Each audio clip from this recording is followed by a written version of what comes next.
एक पाकिस्तानी है, दुबई में ड्राइवर है, उनकी सोशल मीडिया पर एक वीडियो बहुत ज़्यादा वायरल हो रही है। अगर आप इंडिया की बात करती हैं ना, तो इंडिया हमसे बहुत ज़्यादा आगे है, और ना सिर्फ इन चीज़ों में, और भी बहुत सी चीज़ों में वो हमारा हाल देख लो, पाकिस्तान में हमारा क्या हाल हो गया। सारे आलू प्याज 400-500 रुपए केजी हैं और आपके मजे लगे हुए हैं इंडिया में। ये याद रखना, पूरी धरती पे इस समय पूरी दुनिया में सबसे सस्ता अगर कोई देश है तो वो इंडिया है। वो भी क्यों है? वो मोदी जी के लिए आप दुआ किया करो। ना जिसको पैसे की हसरत, ना किसी चीज की हसरत, ठीक है। अभी उसका कौन है? आप लोग ही हो। वो आपको ही परिवार समझता है अपने मुल्क को। हम देशभगत नहीं है। इंडियन कौम जो है ना, वो देशभगत है, इसलिए मोदी साहब को की इज्जत होती है। वो 1.5 अरब आबादी का वजीर आजम है। ये छोटे छोटे मुल्क है, न्यूजीलैंड आपने बताया, इटली बताया, यूरोप के सारे मुल्क, ये 15-15, 20-20 लाख की आबादी है इनकी। ये तो इंडिया के मुकाबले में ये बच्चे हैं। नरेंद्र मोदी की सबसे बड़ी खुसूसियत आपको मैं बताऊं, अभी पिछले दिनों एक वीडियो चल रही थी, वो बता रहा था तोशा खाना से मैंने जितने भी गिफ्ट लिए, मैंने सारे के सारे जो है ना वो उसको बेच के गरीबों की मदद की। मैं अपनी जेब में 1 रुपया नहीं लेके गया। बच्चियों की तालीम के लिए वक्फ की। दुनिया में किसी माई के लाल में ये हिम्मत है कि जिस मुल्क में जंग चल रही हो, मुल्क तबाह हो रहा हो, और उस मुल्क में किसी मुल्क का वज़ीर आज़म जैसे prime minister Narendra Modi Ukraine में गए हैं। देखे अमेरिका सुपर पावर बनता है दुनिया के बीच में, जो यूक्रेन की बड़ी साइड लेता है, अपने डॉलर भी खर्च करता है। क्या अमेरिका के सदर की हिम्मत है यूक्रेन में आने की? जय हिंद। तो दोस्तों, एक पाकिस्तानी है जो दुबई में रहता है, और उसने नरेंद्र मोदी जी की तारीफ करते हुए क्या कहा है और भारत के बारे में क्या कहा है, आज हम वह वीडियो में देखेंगे। वीडियो बहुत ही ज्यादा इंटरेस्टिंग होने वाला है, वीडियो को पूरा लास्ट तक देखना।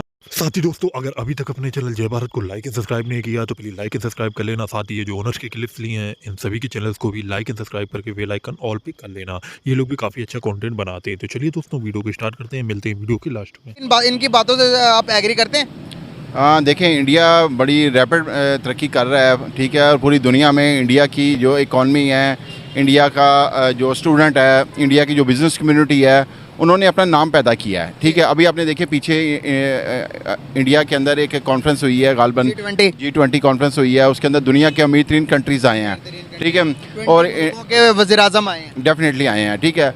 और ये इंडिया के लिए तो एक माइलस्टोन की हैसियत रखता है, ठीक है। इंडिया आने वाले वक्तों में आप देखिएगा कि दुनिया की उभरती हुई एक पावर बन के उभरेगा, इकॉनमी के हवाले से भी, एजुकेशन के हवाले से भी, टेक्नोलॉजी के हवाले से भी। तो अब हम पाकिस्तानी हैं, तो हम पाकिस्तानी कंपेयर करें तो हम शर्मिंदा हैं बहुत ज़्यादा, ठीक है। उसकी वजह यह है, वजह भी मैं आपको बता देता हूँ। पाकिस्तान का जो सबसे बड़ा मसला है ना, मैं आपको बताऊँ, पाकिस्तान के 2-3 जो मेजर जो इश्यूज़ हैं, उसके अंदर एक सबसे पहले आ जाता है रिलीजियस एक्सट्रीमिज़म। रिलीजियस एक्सट्रीमिज़म जो है ना, वो उसका मतलब है कि मुआशरा जो है ना, ये मुल्लाज़दा मुआशरा है। ये मुल्लाज़दा मुआशरा ना, ये आपको कभी भी इंडिया के साथ रिलेशन नहीं बनाने देगा। ये इंडिया को, ये उनको जितने भी वेस्टर्न वर्ल्ड है, जितने भी अमेरिका है, उनको अपना दुश्मन समझता बचपन से। हमने 70 सालों में एक ही चीज़ देखी है जी, वो युद्धों निसार आपके दुश्मन है, ठीक है। अब आप यहाँ से अंदाज़ा लगा लें कि सऊदीया के ताल्लुकात हैं इसराइल के साथ, टर्की के ताल्लुकात हैं इसराइल के साथ, UAE के ताल्लुकात हैं इसराइल के साथ, पूरा मिडल ईस्ट क्या उनके सारे, और हम इसी मज़हब की कैद में बैठे हुए हैं, हमें बाहर निकलने नहीं दिया जा रहा। और ये भी हमें बाउंड नहीं करता सर। मज़हब तो कहता है कि पूरी दुनिया के साथ आप ट्रेड करो। दीन तो ये कहता है पूरी दुनिया के साथ ट्रेड करो, चाहे जो भी कास्ट है, जो भी रिलेशन, उनका रिलीजन है, डजंट मैटर, इसकी परवाह नहीं करनी चाहिए, ठीक है, ये करनी चाहिए।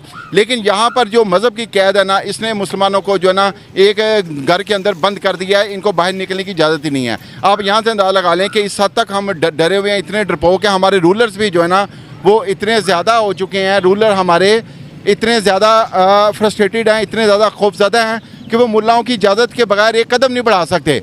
जबकि इंडिया, फिर उसके बाद UAE, टर्की, सऊदी अरब, वो इन चीज़ों से कैसे बाहर निकल के, मुल्लाओं की कैसे निकल के दुनिया में उन्होंने नाम बनाया।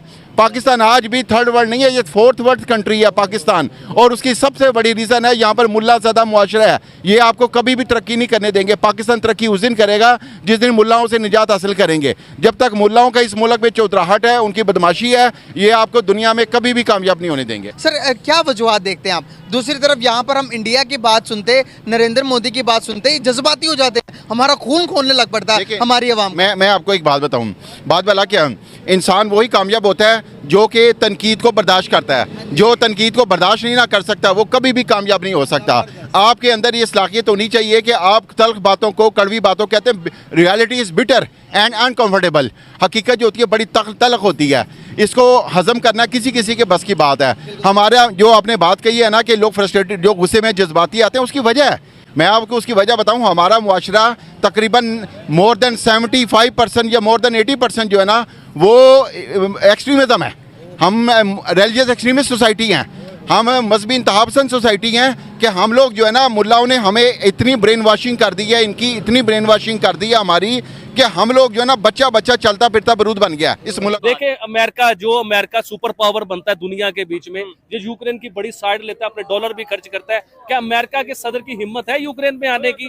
अरे यार ये छोड़ो, मैं पाकिस्तान के वजीर आजम की बात करता हूँ। फलस्तीन में कितनी बड़ी जंग चल रही है, पाकिस्तान के वजीर आजम फलस्तीन जा सकते हैं? मुसलमान कंट्री है भाईजान, वो सऊदी अरेबिया का बादशाह जो है वो क्या फलस्तीन जा सकता है ऐसी सिचुएशन में? ठीक है, कुछ लोग मेरे साथ लफड़ा करना शुरू कर देते हैं, आप मोदी जी के पुजारी हो, फलाना है, धमाका है। तो मैं किसी पार्टी से, मेरा कोई नहीं है, मैं तो टूरिज्म का काम हूँ और मैं इंडियन कंपनी में हूँ। मैं इसलिए आपको बताता हूँ कि भाई आपको मालूम होना चाहिए कि आपका प्राइम मिनिस्टर क्या कर रहा है आपने देशवासियों के लिए, क्योंकि मोदी जी का खोपड़ी जैसे अंग्रेज लोगों का 100 साल आगे का सोचता है ना, 200 साल, तो मोदी जी वैसी सोच रखते हैं।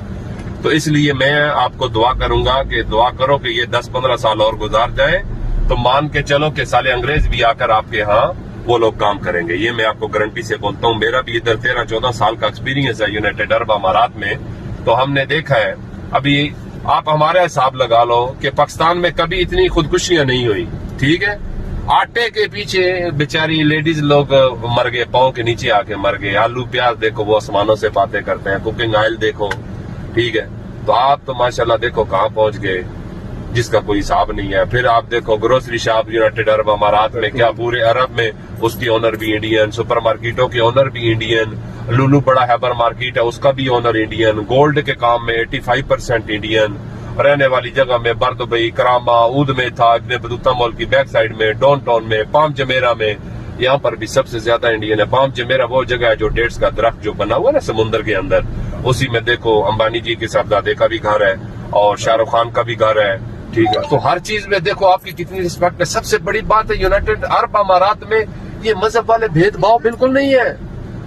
तो दोस्तों आप लोगों ने देखा कि ये जो पाकिस्तानी था उसने भारत के बारे में और नरेंद्र मोदी जी के बारे में क्या कहा। आप लोग जानते हैं दोस्तों, भारत में जो नरेंद्र मोदी जी की जो सरकार है वो काफ़ी ज़्यादा अच्छा काम कर रही है और उसी से प्रभावित होकर के इस पाकिस्तानी ने भी भारत की काफ़ी ज़्यादा तारीफ करी और उसने कहा कि जो मोदी जी हैं वो सबसे ज़्यादा भारत के लिए अच्छे साबित हो रहे हैं और वो भारत के लिए बहुत ही अच्छे अच्छे काम भी कर रहे हैं और उन्हें ना पैसे से मतलब है ना किसी भी चीज़ से। और वहीं पाकिस्तान के हालात देखोगे तो पाकिस्तान में जो भी नेता वगैरह है वो सारे खाने पे लगे हुए हैं, उनको सिर्फ खाने से मतलब है और कुछ भी नहीं। और आप लोग जानते हैं दोस्तों पाकिस्तान की जो हालत है वो बहुत ही ज़्यादा नाजुक है और यही कारण है कि ये जो दुबई में रहता है पाकिस्तानी, दुबई में रह करके पाकिस्तान की भी हालत जानता है और इसने बताया कि पाकिस्तान के कैसे हालात हैं। वही पाकिस्तानी जो मीडिया में, जो पाकिस्तानी पब्लिक ने भी जो आप लोग बताया वीडियो में वो तो आप लोगों ने देख ही लिया। और दोस्तों पाकिस्तान के हालात जो हैं वो बहुत ही ज़्यादा बुरे हैं और पाकिस्तान में जो पाकिस्तान के एजुकेशन सिस्टम है वो दुनिया का सबसे ख़राब एजुकेशन सिस्टम भी माना जाता है। यहाँ तक कि पाकिस्तानी एक मुस्लिम कंट्री है, लेकिन एक सऊदी अरब आप लोग जानते हैं वो भी एक मुस्लिम कंट्री है, उसने पाकिस्तानियों को एक कट्टर मुस्लिम यानी कि जो ओरिजिनल मुस्लिम होते हैं वो मानने से भी इनकार कर दिया। और मैं उससे रिलेटेड एक वीडियो लाने वाला हूँ। अगर आप लोगों को वीडियो चाहिए तो आप लोग प्लीज़ चैनल को लाइक एंड सब्सक्राइब करके बेल आइकन को ऑल पे कर लेना। मैं आप लोगों के लिए उससे रिलेटेड वीडियो जरूर लेकर के आऊँगा। अगर आप लोगों के लिए ऐसी ही पाक मीडिया से रिलेटेड वीडियो आपको चाहिए तो प्लीज़ चैनल को लाइक एंड सब्सक्राइब कर लेना। साथ ही ये जो ओनर्स के क्लिप्स लिए हैं दोस्तों, इन सभी के चैनल्स को लाइक एंड सब्सक्राइब कर लेना, जैसे कि डेली स्वैग, निमरा अहमद और नैला पाकिस्तानी रिएक्शन और रियल एंटरटेनमेंट टीवी। इन सभी की मैं क्लिप्स लेता हूँ, इस वीडियो पे भी लिए हैं, इनके नाम मैं डिस्क्रिप्शन पे या फिर क्लिप्स पे दे देता हूँ। सभी के चैनल्स को लाइक एंड सब्सक्राइब कर लेना। तो चलिए दोस्तों वीडियो को यहीं समाप्त करते हैं, फिर लेके आऊँगा नया वीडियो, नेक्स्ट वीडियो, उस पर बात करेंगे। जय हिंद, जय भारत।